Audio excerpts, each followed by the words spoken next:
디도서 마지막 5번째 설교입니다. 디도서 3장입니다. 이 디도는 헬라인입니다. 그리고 사도 바울과 같이 그레데 섬에서 이 교회를 사실 이 교회를 세우고, 그리고 사도 바울은 먼저 떠났고, 그리고 이 디도가 지금 이 그레데 섬에 있는 각 성읍의 장로들을 세움으로 교회를 든든히 세우라는 그러한 지침을 받고 그 사역을 하는 중에 지금 서신을 받은 것이죠. 네, 디도 자체도 헬라인이고 또 사실 경험이 그렇게 많지 않습니다. 나이가 젊기 때문에. 그래서 지금 이 2장 15절까지 그 말씀을 계속 주면서 마지막 2장 15절에는 이런 말씀까지 합니다.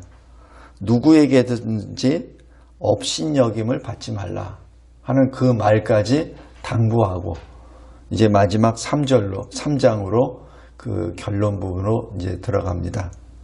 만약에 우리가 바울이라면 어떤 말씀으로 이 서신을 마감을 하겠습니까? 경험도 부족하고 나이도 아직은 그렇게 원숙하지가 못한 그 교역자가 된 지 얼마 안 된 그 젊은 목사이자 선교사이자 전도자이자 이런 사람에게 지금 교회의 장로들을 세우라는 그 사실 그 무거운 사명을 주었죠. 그리고 혹시나 거기에서 업신여김을 받을까봐 이런 말까지 구체적으로 하면서 마감하는 말을 어떤 말로 마감하겠습니까? 여러분들이라면.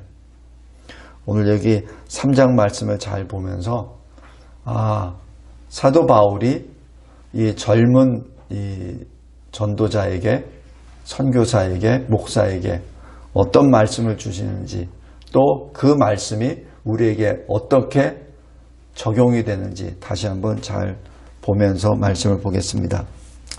먼저 첫 번째, 성도들이 결코 잊어서는 안 될 것들, 성도들이 반드시 기억해야 될 것을 기억하게 하라. 그것이 2절 후반부입니다. 기억하게 하라. 무엇을 기억하게 합니까? 첫 번째, 통치자들과 권세 잡은 자들에게 복종하며 순종하라. 그러니까 이 세상 권세자들에게 순종하라는 얘기죠. 근데 순종의 목적이 무엇이죠? 모든 선한 일 행하기를 준비하게 하기 위함입니다. 만약에 권세자들이 하나님을 비방하거나 하나님을 대적하거나 교회를 폐쇄시키려고 만약 한다면 거기에 순종을 해야 되나요? 그것은 선한 일이 아닙니다. 그것은 순종하는 것이 그것은 악한 일입니다. 그래서 분별을 해야 됩니다. 우리가 보통 말씀을 볼 때 말씀의 한 부분만을 보고 그것을 결정을 하거나 또 우리 삶에 적용을 하려고 그래요. 근데 말씀을 잘 봐야 됩니다. 복종하며 순종하며 어떻게 모든 선한 일 행하기를 준비하게 하라. 이겁니다. 그래서 무엇이 선한 일이죠? 하나님을 기쁘시게 하는 일이 선한 일이죠.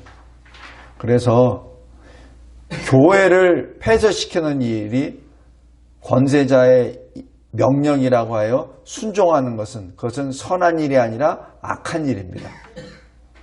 분별해야 됩니다. 그래서 우리가 권세자에게 복종하고 순종하는 일은 하나님을 기쁘시게 하는 일을 행하기 위한 순종이요 복종이어야 됩니다. 그러지 않을 때는 안 됩니다. 그것이 위배가 될 때는 분연이 일어나서 안 된다라고 얘기해야 됩니다. 그것은 권세자들에게는 불순종하지만은 하나님께는 순종하는 일이죠. 왜 권세자들과 또 통치자들에게 순종합니까? 하나님께서 그 권세를 주셨기 때문에. 로마서 13장입니다. 그래서 하나님께 순종하는 의미에서 통치자와 권세 잡는 자들에게 순종하고 복종하는 것이죠. 그들 때문에 순종하고 복종하는 것이 아니라 하나님 때문에 순종하고 복종하는 겁니다. 그것을 분명하게 알아야 됩니다. 우리의 왕은 하나님이시죠. 근데 하나님이 그 권세와 그 권한을 주셨기 때문에 우리가 하나님께 순종하기 때문에 눈에 보이는 통치자와 권세 잡은 자에게 순종하고 복종하는 것이죠. 그 결과 하나님이 기뻐하시는 선한 일을 행하도록 준비하기 위함입니다. 우리 그것을 정확하게 잘 봐야 됩니다. 그리고 여기 2절 보십시오. 아무도 비방하지 말며 다투지 말라. 관용하라. 범사에 온유함으로 행하라 라는 그 말씀은 악한 것까지도 고개를 끄덕끄덕거리면서 가라는 얘기가 결코 아닙니다. 결코 아닙니다. 여기 11절 보십시오. 이단에 속한 자들은 어떻게 해야 됩니까? 한두 번 훈계한 후에 멀리하라. 같이 다니지 말란 얘기입니다. 왜냐하면 너도 그 이단에 빠질까 두려우니라. 이러한 사람은 내가 아는 바와 같이 부패하여 스스로 정죄한 자로서 죄를 짓느니라. 그러므로 이단과 같이 이단에게 복음을 전한다는 목적으로 계속해서 그 사람들과 계속 다니지 말란 얘기죠. 한두 번은 말할 수 있습니다. 그러나 계속 그들과 같이 동행해서는 안 된다는 얘기죠.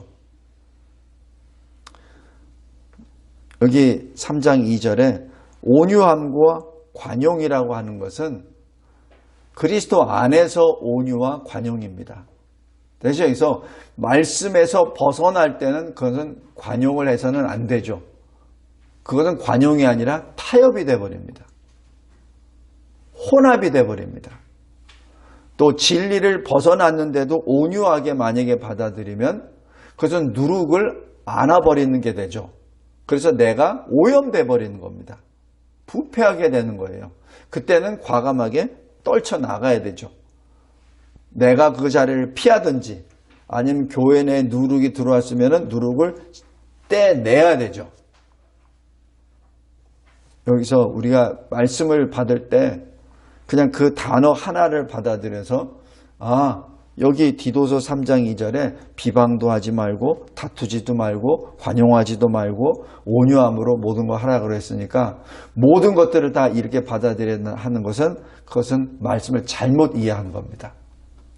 왜 2절과 같이 하죠? 왜 비방하지 말죠?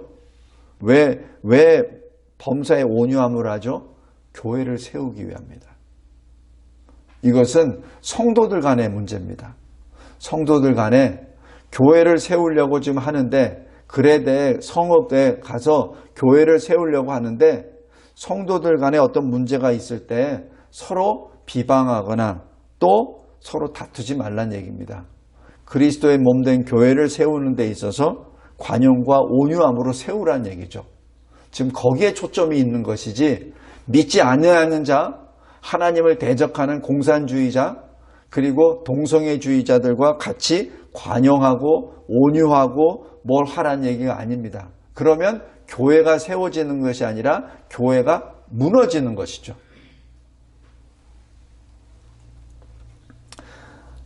그 다음에 두 번째 3절입니다. 그런데 우리는 어떤 사람이냐, 어떤 사람이었느냐를 다시 한번 상기시켜 줍니다. 어리석어서 어떻게 되죠? 하나님의 지식을 무시해버리죠. 순종하지 않습니다. 말씀에 순종하지 않습니다. 그리고 속고 속이는 자가 되었죠. 거짓을 하는 것이죠. 그러니까 하나님의 계명을 읽고도 안 지키는 거죠. 그 다음에 뭐죠? 여러 가지 정욕과 행락에 종노릇한 자요. 자기 육신의 쾌락과 자기 탐심에 빠져서 죄 안에 거해버리는 그러한 죄의 노예가 되어버렸다는 사실입니다. 악독과 투기를 일삼죠. 그러니까 악의 지배를 받으니까 어떻게 되죠? 남을 해치죠. 그리고 그것을 즐기죠. 투기는 어떤 투기입니까? 자기가 잘못해놓고 자기는 게을러 놓고 옆에 있는 사람은 열심히 해서 소득이 많아지면 거기서 배 아파하죠. 자기는 하나님께 예배를 사실 드릴 마음이 없는데 그냥 남들이 가니까 드린 거예요. 그러니까 하나님이 안 받으셔. 그런데 저 옆에 있는 사람은 진실로 하나님께 예배를 드리거든. 그러니까 하나님의 은혜를 받아. 그거 보고 투기를 하죠. 질투하죠. 대표적인 예가 누구죠? 가인. 가인과 아벨입니다. 외견상 보면 똑같이 하나님께 예배를 드려요. 똑같이 자기가 가지고 있는 이 하나님이 주시는 그 산물을 가지고 나갑니다. 외견상 보면 똑같아요. 똑같은 신앙인이고 똑같은 하나님의 사람입니다. 그런데 하나님이 아벨과 아벨의 제물은 받으시되 가인과 가인의 아벨은 받지 않으십니다. 하나님은 사람이 아니시고 하나님은 업신여김을 받지 아니하시는 분입니다. 하나님은 아벨의 마음도 아시고 가인의 마음도 아시는 분이세요. 그래서 아벨을 받으시죠. 그것을 질투하죠. 그래서 어떻게 합니까? 자기 동생을 들에 불러서 돌로 쳐 죽이죠. 이러한 가증한 사람이요, 하나님을 두려워하지 않는 자였어요. 그리고 피차 서로 사랑이 아니라 미워하는 자였습니다. 이것이 우리의 옛사람입니다. 우리의 옛 모습이 바로 그런 모습이에요. 그런 모습을 로마서 3장에서 적나라하게 또 설명합니다. 로마서 3장 한번 보십시오.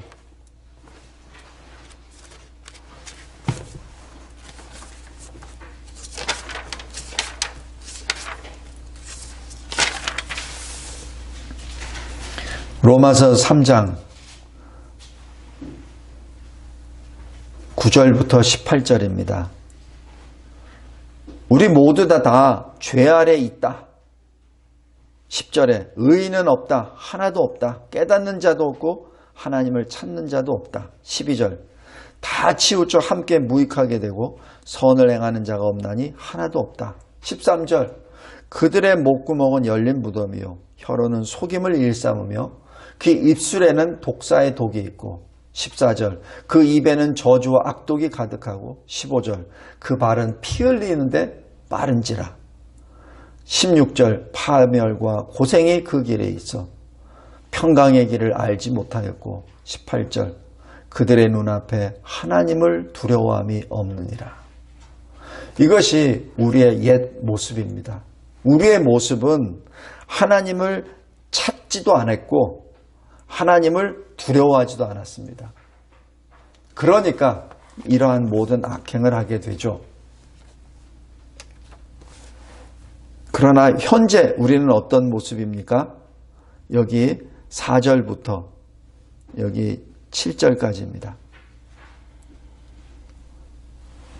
우리 구주 하나님, 그 하나님의 자비와 사랑하심으로 인하여 우리가 구원을 받았다는 얘기입니다. 여기 프린트물 여기 보시기 바랍니다. 큰 2번에 나, 작은 1번입니다. 우리의 구원은 성부 하나님이 계획하시고 성자 하나님이 십자가에서 성취하시고 성령 하나님이 우리 인생 가운데 삶 가운데 적용하신다. 이렇게 신학적으로 그렇게 분석을 합니다. 물론 성부, 성자, 성령 하나님은 동시적으로 우리에게 역사하십니다. 근데 이것을 굳이 신학적으로 분리한다면 이렇게 표현을 합니다. 모든 것은 하나님께로부터 나셨죠. 모든 것은. 그리고 그리스도를 통해서 이것이 성취되었습니다.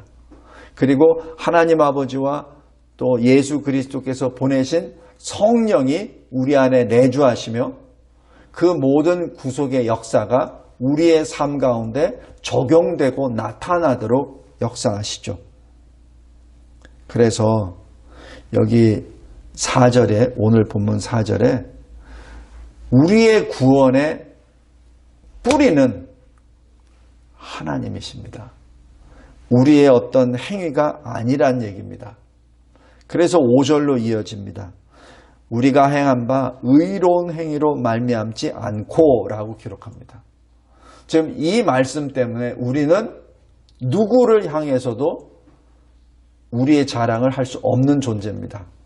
왜냐하면 우리는 우리의 행위로 구원함을 받은 것이 아니라 하나님으로부터 시작되어서 하나님께서 성취하시고 하나님께서 우리를 주장하시는 성삼위 하나님의 역사로 말미암아 우리가 의인이라 칭함을 받은 존재가 되었기에 우리는 더 이상 우리 이름을 내세울 수가 없다는 얘기를 여기서 하는 겁니다. 오직 하나님의 긍휼하심을 따라 하나님의 중생의 씻음과 성령이 새롭게 하심으로 인하여 우리가 그리스도 안에서 새로운 피조물이 되었다는 사실입니다. 그래서 우리의 구원은 바로 하나님으로부터, 그리고 구원의 뿌리는 바로 하나님의 은혜로 말미암은 것이다 라는 것을 분명하게 합니다. 그러니 우리가 할 수 있는 건 뭐죠? 감사로 순종해 나아가는 것이죠.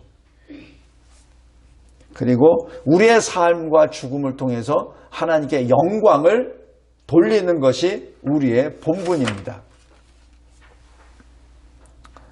그 성령께서 여기 7절에 보면은 그 성령께서 우리에게 풍성히 충만케 하시사 하나님의 은혜를 우리가 입고 의롭다 하심을 얻어서 칭의가 되어서 그 이후부터 우리가 영생의 소망을 얻게 되는 것이죠. 그리고 영생의 소망이라는 것은 단지 영원히 산다는 것이 아니라 하나님의 아들로 산다는 얘기죠. 우리는 하나님의 아들들이 된다는 얘기입니다. 그 아들은 남녀차별의 아들이 아니라 하나님 나라의 기업을 받는 자로서의 표현을 아들이라고 표현한 겁니다. 남녀차별이 아닙니다. 그래서 우리는 상속자, 하나님 나라의 상속자가 된다는 것이죠. 그것이 우리의 영생의 소망입니다.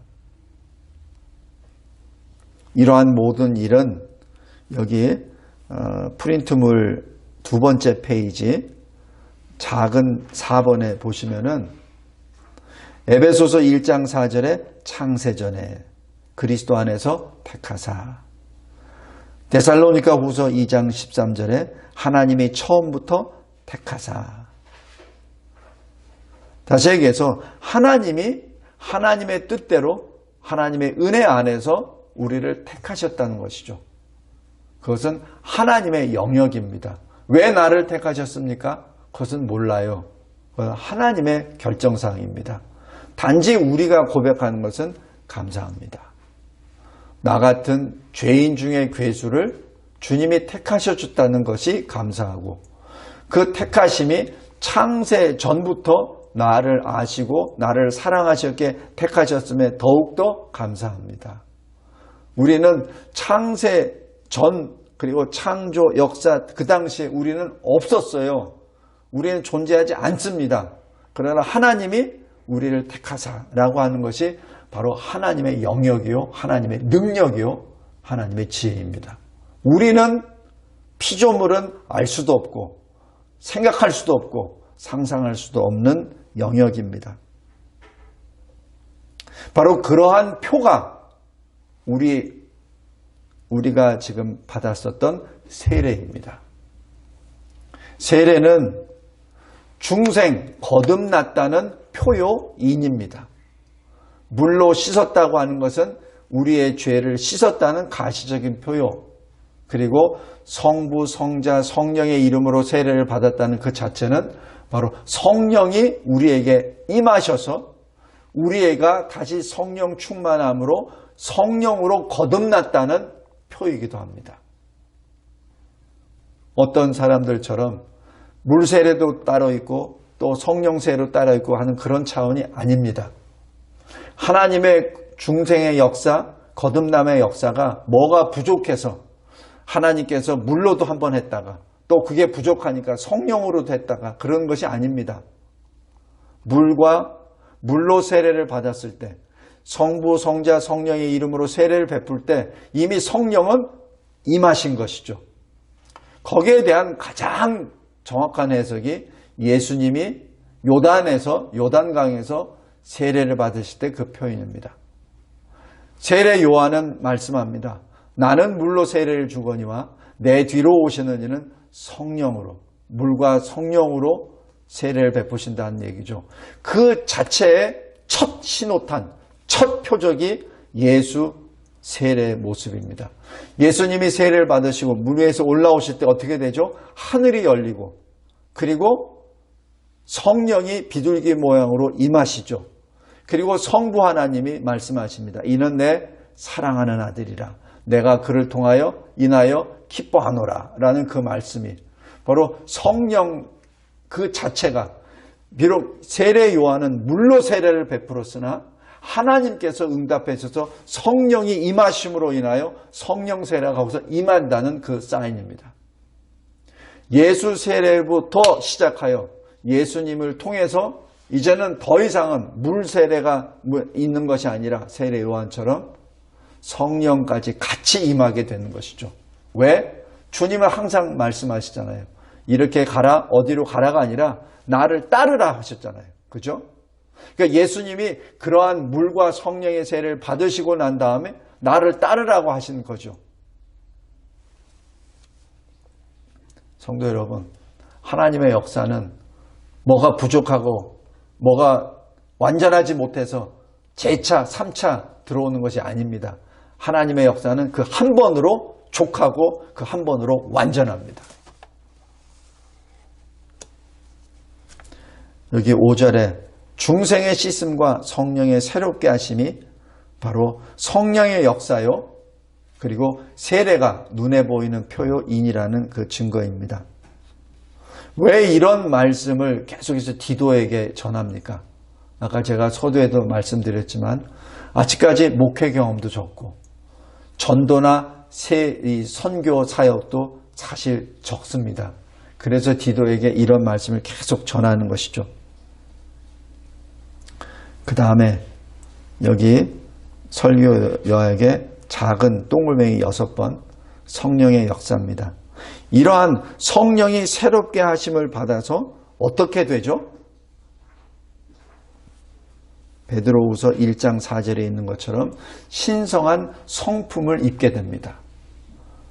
신성한 성품이란 뭐죠? 그리스도 안에서 새로운 피조물이란 얘기죠. 고린도후서 5장입니다. 이 그리스도 안에서 새로운 피조물이 뭐죠? 창세기 1장 28절입니다. 하나님의 형상을 따라 1장 26절이죠. 하나님의 형상을 따라 지음을 받은 그것이 에베소서 그리고 고린도전서 1장에 각각 의와 거룩과 진리, 지혜로 나타납니다. 이것이 하나님의 성령의 역사입니다. 그 역사를 받았을 때는 어떻게 됩니까? 요엘서 2장 28절처럼 내가 내 영을 부어주리니 자녀들이 장래일을 말할 것이요. 무엇이죠? 자녀들이 예언할 것이요. 예언은 누가 해야 되죠? 어른들이 해야 되잖아요. 그런데 성령의 역사로 인해서 젊은이들이 예언을 하게 됩니다. 다시 얘기해서 이것은 하나님의 역사라는 얘기죠. 인간이 뭘 추측을 하고 컴퓨터를 돌려서 자기 경험적으로 역사적인 교훈을 해서 예측하는 것이 아니라 젊은이가 예언한다는 얘기는 하나님의 역사라는 것을 의미합니다. 늙은이는 뭐죠? 꿈을 꿉니다. 젊은이는 이상을 보게 될 것입니다. 인간의 방법으로는 할 수 없는, 인간의 생각으로는 전혀 예상할 수 없는 하나님의 강권적인 절대적인 역사가 임한다는 것이죠. 그것이 성령의 역사입니다. 그랬을 때 성령 충만함으로 우리는 직분을 받고 그것이 우리의 본분 사명이죠. 그 다음에 그 본분과 사명은 우리의 특권이기도 합니다. 왜냐하면 우리에게 이러한 영광의 은혜를 베풀어 주신 것은 2장 14절입니다. 우리를 속량하시고 우리를 깨끗하게 하신 이 목적은 하나님이 기뻐하시는 선한 일을 열심히 하는 하나님의 백성으로 만들기 위함입니다. 그것이 하나님의 목적입니다. 왜 우리를 구원하셨습니까? 하나님 백성이 되라고. 왜 나에게 이러한 은사를 주셨습니까? 하나님이 기뻐하시는 일을 감당하라고. 왜 나에게 이러한 영광의 자리를 주셨습니까? 하나님의 백성이 되어서 하나님이 기뻐하시는 일을 행하라고 주신 말씀입니다. 그래서 여기 8절 보십시오. 이 말이 참 신실하다. 원하건대 너는 여러 것에 대하여 굳세게 말하라. 여기서 굳세게 말하는 얘기는 뭐죠? 교회를 세울 때 너의 생각대로 그냥 젊다고 경험이 없다고 자꾸 이게 주저하지 말고 하나님의 말씀을 그대로 선포하고 가르치라는 얘기입니다. 믿음으로 선포하고 가르치라는 얘기죠. 왜냐하면 하나님을 믿는 자들로 하여금 조심하고 신중하여 선한 일, 하나님을 기쁘시게 하는 일을 힘쓰게 하려 함이라. 지금 너의 모든 목회의 초점은 하나님께 향하라.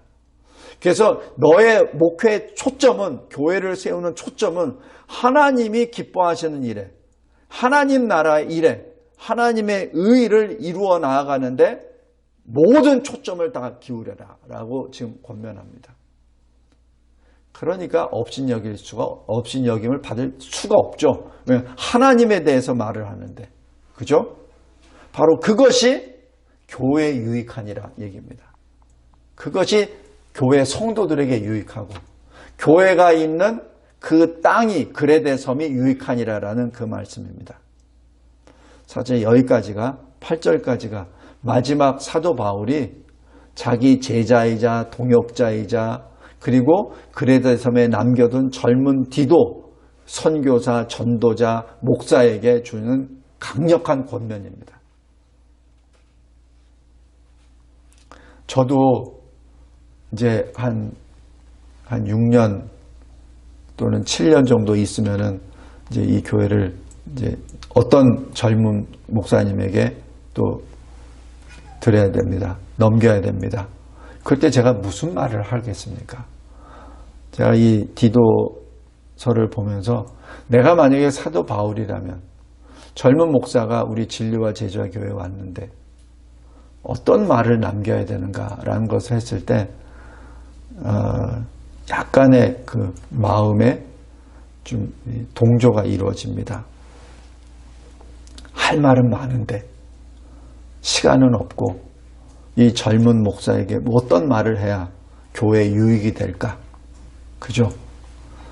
거창하게는 하나님 나라와 의를 위한 것이지만 실질적인 것은 교회를 위하여, 교회의 덕이 되기 위하여 무슨 말을 남겨야 되느냐는 얘기죠. 제 8절입니다. 마지막. 이것이 아름답고 이것이 교회 성도들에게, 사람들에게 유익하니라. 그 다음에 크게 두 번째 이 디도에게 주는 그 권면이 바로 9절부터 나오는 주의사항입니다. 그런데 지금 이 그레데 섬에도 그렇고 그 당시 교회에서도 그렇고 유대주의자들이 있거든. 근데 그 사람들이 자꾸 이상한 논리나 이상한 그 변론과 족보를 가지고 구원에 대해서, 교회에 대해서 자꾸 흠잡을 수도 있어. 그럴 때는 피해. 9절입니다. 왜냐하면 사도 바울이라면 그 자리에서 이것이 옳고 그르고 분명하게 설명하면서 그들을 내쫓을 겁니다. 사도 바울 정도면은. 그런데 디도의 입장에서는 사실 그렇게 할 정도가 안 된다는 얘기예요. 사도 바울이 알기 때문에 그런 거는 피해. 왜냐하면 헛되고 무익한 것이거든. 우리도 왜 신학적으로 제가 전에 신학교에 있을 때나 배울 때나 보면은 신학적인 이슈 가지고 계속 논쟁을 할 때가 있습니다. 또 선교제에 가서도 마찬가지 논쟁을 계속해요. 이 논쟁은 아는 사람이 논쟁을 논합니다. 소위 신학자들, 교수들, 소위 한 10년에서 30년 목회했다 하시는 목사님들, 또 어떤 분들은 또 기도를 많이 하시고 말씀을 많이 봤다는 장로님들, 권사님들이 보통 질문을 던지죠. 그런데 그 논쟁의 목적이 뭐냐는 얘기죠. 논쟁의 목적이 교회를 위한 것이냐 아니면 그리스도를 위한 것이냐를 잘 봐야 됩니다. 그렇지 아니하고 자기 자랑을 위한 논쟁이 돼버렸을 때는 그것은 무익하고 헛된 것이죠. 그걸로 인하여 교회가 깨져버립니다. 사랑이 깨져버립니다. 복음이 깨져버립니다. 그래서 여기 9절에 무익하다, 헛되다라고 얘기해서 그 자리를 피하라고 지금 1차 권면합니다. 그리고 두 번째는 이단에 관해서는 한두 번 네가 훈계할 수는 있어. 그건 잘못된 거야. 그거는 생명의 길이 아니라 죽음의 길이야 라고 훈계할 수는 있어. 그런데 그 이상은 하지 마. 그 이상은. 왜냐하면 이단에 속한 자들을 끄집어내오는 것은 사람의 능력이 아닙니다. 저도 천주교에 있다 나왔기 때문에 그걸 압니다. 저도 천주교에 있는 사람들하고 얘기할 때 많이 얘기 안 해요. 몇 마디 하고 그 사람들이 반응하는 걸 보고 그 다음에 저도 더 이상 얘기 안 합니다. 해봤자 뻔하니기 때문에. 11절에 이러한 사람은 너도 아는 바와 같이 부패하여 스스로 정죄하고 스스로 죄 안에 거하고 죄 안에서 살고 죽기 때문에 그래. 그러니까 우리 젊은 동역자 디도요. 당신은 이러한 9절부터 11절까지 이러한 일에 있을 때, 직면했을 때 빨리 피해. 그 자리에 있지 마. 우리 성도들도 마찬가지입니다. 이러한 일이 있을 때 거기에 휘말리지 말기 바랍니다. 그 다음에 마지막으로 12절부터 15절까지 말씀을 봅니다. 당시에 이 사도 바울의 선교 그리고 교회를 세우는 어떤 그 기준은 성령께 의탁하는 거 1번이. 그런데 2번, 만약에 자기가 직접 할 수 없을 때는 자기를 대신해서 성령에 충만한 사람, 지혜와 그리고 말씀이 충만한 사람을 그곳에서 세웁니다. 그래서 이 12절 잘 보세요. 아데마나 두기고를 내게 보내겠다. 이 얘기는 뭐죠? 이 아데마나 두기고는 굉장히 노련한 바울의 동역자입니다. 여기 프린트물의 큰 4번에 이 아데마는 제가 자료를 찾아보니까 없어요. 근데 두기고는 나옵니다. 두기고는 골로새서 4장 7절에 사랑받는 형제, 신실한 일꾼, 주 안에서 함께 종이 된 자 이렇게 기록합니다. 누가? 사도 바울이 인정한 사람입니다. 그러니까 지금은 디도가 수습하느라고 이렇게 있지만은 지금 이 바울이 아데마나 두기고를 지금 그레데에다 지금 보내는 예정이라는 얘기입니다. 그러니까 네가 거기서 뼈를 묻는 게 아니야. 그러니까 좀 더 이 능력이 있고 관록이 있고 또 교회를 더욱더 든든히 세울 만한 신실한 동역자 내가 아데마나 두기고를 너에게 지금 보낼 테니까 거기서 잘 있어. 그리고 그때 도착하거든 너는 급히 니고볼리로 와. 거기에 내가 있을 테니까. 내가 겨울을 거기서 지낼 테니까 넌 나한테 와. 그 얘기죠. 그러니까 디도는 잠시 그곳에 장로들을 세워서 교회를 어느 정도 이 형태를 잡아 나아가는데 쓰이는 거니까 내가 더 이 경험이 많은 신실한 동역자를 내가 보낼 테니까 그때까지 잘 있어. 지금 그 얘기입니다. 그래서 이 디도서는 더 이상 신학적인 이슈는 들어가지 않습니다. 로마서처럼 아니면 고린도 전후서처럼 어느 문제에 대하여 집중적으로 들어가지 않습니다. 이유가 바로 그렇습니다. 그리고 13절 보십시오. 율법 교사는 뭐죠? 요새로 얘기하면은 무슨 조직신학자라든지 아니 그런 게 되겠죠. 세나와 또 아볼로를 내가 급히 먼저 보내겠어. 그래서 그들로 부족함이 없게 할 거야. 아볼로는 누구죠? 브리스길라와 아굴라가 조용히 불러서 예수 십자가도를 받은 사람이죠. 사도행전 18장에 그렇게 나옵니다. 이 아볼로는 언변이 좋고 설교를 잘하는 사람이었습니다. 그런데 아굴라와 브리스길라가 자세히 들어보니까 설교는 참 잘해. 구약도 잘 해석을 해. 그런데 예수가 없어. 그래서 조용히 자기 집으로 불러다가 예수 십자가도를 거기서 가르쳐 주죠. 전합니다. 그리고 어떻게 되죠? 고린도 지역으로 파송하게 되죠. 그래서 고린도 교회에서 이 교회를 든든하게 세우는 일꾼으로 쓰임을 받죠. 그래서 나중에 고린도전서 1장에 보면은 나는 게바파, 나는 아볼로파, 나는 그리스도파, 나는 바울파 이렇게 나누어진다는 것이 그만큼 이 아볼로가 설교를 굉장히 잘한다는 것을 반증하기도 합니다. 그러니까 이 말씀이 뭐죠? 그 그레데에 있는 교회들에게 말씀을 선포하기 위해서 내가 이런 동역자들을 내가 또 보낼 거야 라는 얘기죠.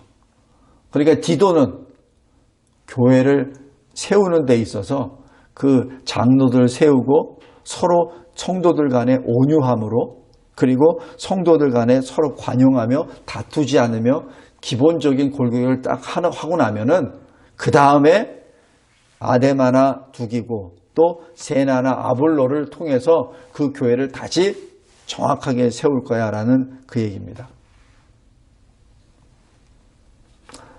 성도 여러분, 이것이 사도 바울이 디도를 향한 이 목회 계획이요 지침입니다.